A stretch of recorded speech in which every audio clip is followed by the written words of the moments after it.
나는 지방에 위치한 작은 마을에서 자란 청소년이었다. 이 마을은 외부와의 왕래가 적었으며 특히 우리 집은 마을 가장자리에 위치해 있어서 더더욱 고립감이 느껴졌다. 어느 날 우리 가족은 방학을 맞이하여 근처 도시로 여행을 가기로 했고 나는 그동안 집을 지키기로 했다. 처음으로 혼자 집에 남는 것이었지만 나는 오히려 신이 났다. 하지만 그 기쁨은 오래가지 않았다. 첫째 날 밤은 괜찮았다. 하지만 둘째 날 밤 이상한 소리가 들리기 시작했다. 처음에는 삐걱거리는 소리였다. 집이 낡아서 나는 처음에는 바람 소리라고 생각했다. 하지만 시간이 지날수록 그 소리는 점점 더 생생하고 구체적으로 변했다. 누군가 계단을 오르는 소리였다. 나는 침대에 숨죽여 누워 소리가 멈추기만을 기다렸다. 그러나 소리는 멈추지 않았고 점점 가까워지기만 했다. 무서워서 의식적으로 숨을 가다듬고 귀를 기울였다. 그래, 바람일 거야 라고 스스로를 안심시키며 모포를 뒤집었었다. 그때 문 손잡이가 서서히 돌아갔다. 쾅, 문이 열리는 소리. 나는 심장이 멎는 줄 알았다.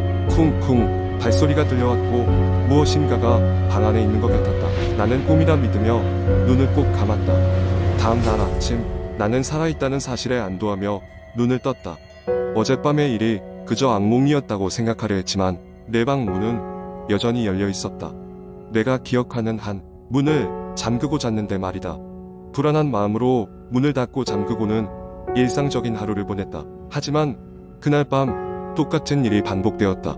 나는 불안감과 피로에 지쳐 혼란스러웠다. 셋째 날 밤에는 단단히 준비했다. 나는 방에 랜턴과 휴대폰을 준비해두고 혹시라도 이상한 일이 생기면 증거를 남기기 위해 녹음을 시작했다. 그날 밤 소리는 더 이상 삐걱거리지 않았다. 대신 방 밖에서 낯선 속삭이는 소리가 들렸다. 알아들을 수 없는 말들이었다. 이상하게도 그 소리는 점점 더 내 이름을 부르는 듯했다. 지우야, 나고. 나는 온몸에 소름이 돋았다. 공포에 찔린 나는 이불을 꽉 움켜쥐고 있었다. 그때 휴대폰이 울렸다. 화면에는 모르는 번호 라고 떴다. 나는 소스라치게 놀라 전화를 받지 않았다. 그러나 조금 후 차마 이름을 부르는 소리가 그치고 햇살이 내 방을 비추자마자 나는 증거를 확인하기 위해 녹음 파일을 재생했다. 그리고 숨막히는 진실이 드러났다. 분명히 누구인가가 내 이름을 부르고 있었다. 그 외에도 여러 목소리가 겹쳐져 있었고 불쾌하게도 그 음성은 전혀 살아있는 사람의 목소리가 아니었다. 급하게 주위를 둘러보았지만 그 어떠한 흔적도 남지 않았다. 나는 혼란과 두려움 속에서 날이 밝기를 기다렸다. 그 후 나는 이 상황에 대해 우리 부모님께 말씀드리고 경찰에 신고했다. 경찰은 집을 샅샅이 조사했지만 아무런 증거도 찾지 못했다. 주민들은 이 집이 원래 오래된 묘지터에 지어졌다는 전설을 들려주었고 그 뒤로 나는 자연스럽게 이 집의 발길을 끊었다. 그리고 지금까지도 나는 그날들의 진실을 알지 못한 채 불안한 기억 속에 갇혀있다. 나만을 노렸던 그 무언가는 대체 무엇이었을까? 이 이야기를 읽는 독자라면 지금 귀 기울여보라. 당신의 주위에서도 무언가 속삭이는 소리가 들리지 않는가? 두 번째 이야기. 몇 년 전 여름 나는 친구들과 함께 강원도의 작은 산촌 마을에 여행을 가게 되었다. 이곳은 현대 문명의 영향이 거의 미치지 않은 곳으로 우리는 도시에서의 스트레스를 잊고 자연을 만끽할 수 있는 완벽한 장소라고 생각했다.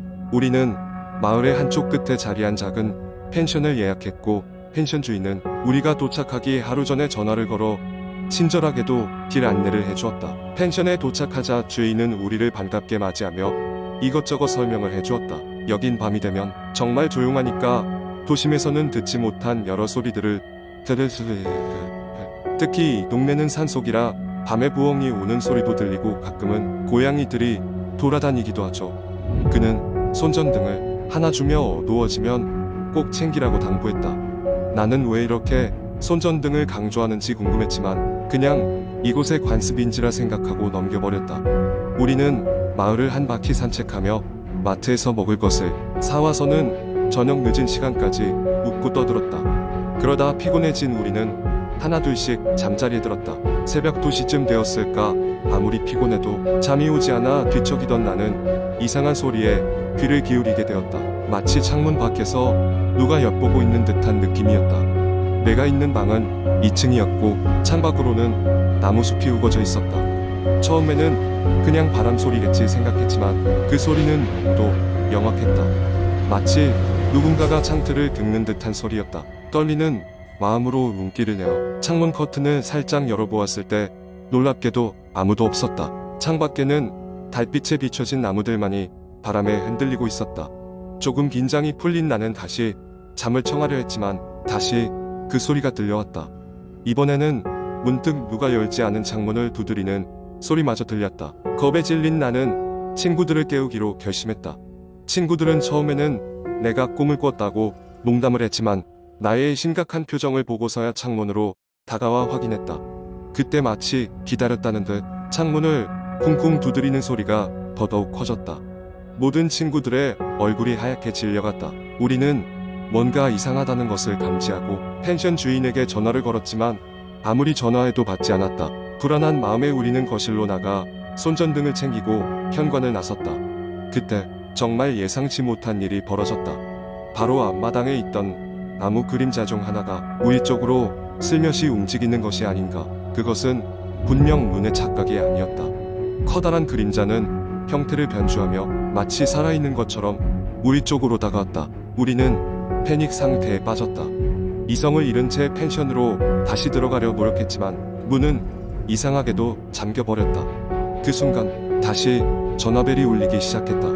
화면에는 펜션 주인의 번호가 떠 있었다. 안도의 마음으로 전화를 받았지만 그 속에서 들려오는 것은 기괴한 웃음소리뿐이었다. 그리고 이내 전화는 끊어졌다. 우리는 어떻게 해야 할지 몰라 당황했지만 한 친구가 갑자기 제안을 했다. 차를 타고 이곳을 빨리 떠나자. 그것은 좋은 생각인 것 같았다. 우리는 최대한 신중하고 조심스럽게 차를 향해 움직였고 드디어 차에 올라탄 뒤 운전대를 잡았다. 하지만 시동은 걸리지 않았고 더 이상한 것은 차의 내부가 매우 차가워져 있었다. 그때 아무도 놓치지 못할 그 그림자가 차 창문을 쾅쾅 두드렸다. 우리 모두는 비명을 지르며 필사적으로 차에서 벗어나 도망쳤다. 뒤도 안 돌아보고 언덕 아래로 쏜살같이 내달리던 우리는 어느새 한 할머니의 집 앞에 다다랐다. 할머니는 우리의 패닉 상태를 보고서 어떤 일인지 알아차린 듯했다.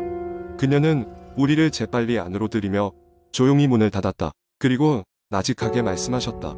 이 동네에서는 종종 그런 일이 일어나. 그렇지만 걱정 말고 여기서는 안전할 거야. 그날 밤 우리는 할머니의 집에서 무사히 밤을 보낼 수 있었다. 그녀는 아침이 되면 직접 펜션 주인에게 연락해 상황을 정리해 주겠다고 하셨다. 다만 조용히 이 지역을 떠나는 것이 좋다고 하셨다. 우리는 더 이상 어떤 말도 필요치 않았다.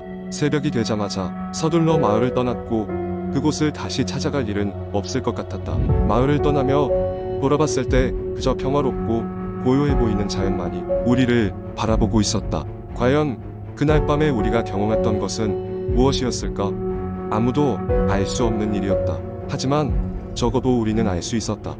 때때로 가장 평화로워 보이는 장소가 가장 알 수 없는 비밀을 품고 있을지도 모른다는 사실을. 세 번째 이야기. 대학교 3학년인 민수는 방학을 맞아 친구들과 함께 캠핑을 가기로 했다. 다들 바쁜 일상을 보내고 있었기 때문에 한적한 자연 속에서 며칠을 보내며 쉬고 싶었다. 캠핑 장소로는 유명한 산속 캠핑장이었으나 캠핑장은 생각보다 오래된 시설이었고 최근 몇 년간 관리가 제대로 되지 않았다는 소문이 돌고 있었다. 출발 당일 민수를 포함한 5명은 각자의 짐을 챙겨 서울을 떠났다. 차량으로 몇 시간을 달려 도착한 캠핑장은 날씨가 흐리고 주변엔 안개가 짙게 깔려 있었다. 캠핑장은 오래된 소나무로 둘러싸여 있어 주변을 잘 알 수 없었다. 주위엔 사람도 없고 다소 일신연스러운 분위기가 흘렀다. 비록 낡은 캠핑장에 다소 불안감이 들긴 했지만 오히려 공포 이야기를 좋아하는 친구들은 이런 환경이 흥미진진하다고 생각했다. 텐트를 설치하고 나서 모두가 모여 밤늦게까지 바비큐를 즐기고 술을 마셨다. 그리고 캠프파이어를 하며 각자 알고 있는 도시괴담을 이야기하기 시작했다. 민수가 이야기를 꺼낼 때쯤이었다. 입 주변이 온통 술로 인해 붉어진 민수는 여기서 가장 무서운 이야기를 할 수 있는 사람에게 내일 아침 캠핑 장비 정리를 면제해주자며 제안했다. 친구들은 그 말을 듣고 재미있어하며 차례로 자신이 아는 가장 무서운 이야기를 풀어나갔다. 막상 이야기를 전해 들으며 민수는 자기 차례가 다가오자 문득 지난 학기에 학교 도서관에서 겪었던 일을 떠올렸다. 그 일은 남들에게 말하지 않은 비밀이었다. 민수는 한밤중에 학교 도서관에서 레포트를 쓰고 있었다. 도서관 2층 한쪽 구석 진 곳에는 잘 찾지 않는 고서적들이 쌓여 있었고, 이곳이 민수에게는 공부하기에 가장 적합한 자리였다. 그날도 비슷한 장소에서 열심히 공부하고 있을 때 누군가 다가오는 발자국 소리가 들렸다. 그 소리는 작고 조용했으나 분명히 누군가가 민수를 향해 다가오는 소리였다. 민수는 그게 누군가의 장난일 거라 생각하고는 다시 학업에 집중했다.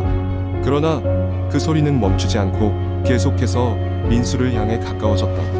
민수는 이상한 걱정의 자리에서 일어나 주위를 둘러보았다. 아무도 없었다.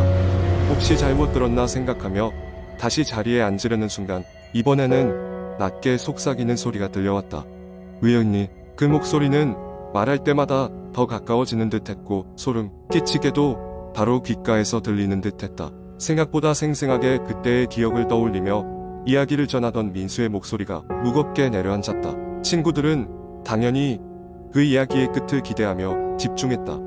민수는 긴장된 표정으로 말을 이었다. 자신이 얼마나 그때 두려웠는지 날이 밝을 때까지 몰래 도서관 문 밖에서 기다리다가 가족에게 전화해 도와달라 했던 일을 전하며 이야기를 마무리했다.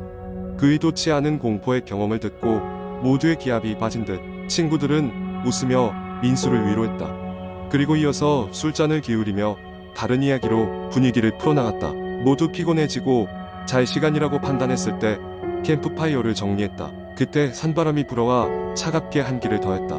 그런데 갑자기 민수의 한 친구가 텐트 쪽에서 무언가 떨어졌다고 말하며 큰 소리를 쳤다. 우르르 올려가 보니 정체 모를 누런색 서류 하나가 떨어져 있었다. 돋보기 들고 보니 그것은 오래된 도서관에서 쓰던 장부 같았다. 친구들은 처음에는 웃어 넘겼지만 누군가 일부러 두고 간 건 아닌지 조심스럽게 주변을 살폈다. 민수는 자신의 이야기와 오버랩되는 상황의 예감이 좋지 않았지만 말없이 그 서류를 챙겼다. 잠시 후 텐트 안으로 들어가 잠을 청하려 했을 때 갑자기 또다시 밖에서 바람 소리와 함께 그 발자국 소리가 들려왔다. 민수의 우려는 현실이 되었고 친구들은 서로 얼굴을 마주보며 텐트 밖을 주시했다. 숲속에서 무언가 다가오는 듯했다. 할 수 있는 것이 아무것도 없던 민수는 그저 조용히 그리고 두려움에 떨며 그 밤을 보내야 했다. 다음 날 아침 텐트 밖으로 나와보니 흔들리던 나무들은 고요했고 흔적은 없었다. 하지만 민수와 친구들은 말없이 그 장소를 떠났다. 돌아오는 차 안에서도 그 누구도 그 전날 밤의 일에 대해서는 말하지 않았다. 민수는 마치 오랫동안 잊고 있던 무언가가 자신을 찾아온 것 같음을 느끼며 다시는 그 장소에 돌아오지 않겠다고 다짐했다. 그 후로 민수는 사람들에게 그 캠핑장을 피하라는 말을 하곤 했다. 입소문으로 그 캠핑장은 더 이상 사람들이 찾지 않고 지금은 폐쇄된 상태라고 한다. 그리고 캠핑장 인근에서 항상 누군가의 발자국 소리가 들린다는 이야기는 그곳 주민들 사이에서 소문으로 남았다. 끝으로 민수는 그날 떨어졌던 서류는 결국 버렸다고 한다. 하지만 서류의 내용이 내내 신경에 쓰였고 그 밤의 발자국 소리는 잊지 못하고 있다고 한다. 과연 그 서류는 무엇이었을까? 그리고 항상 민수를 따라다니던 발자국 소리의 정체는 무엇일까? 아무도 알 수 없었다.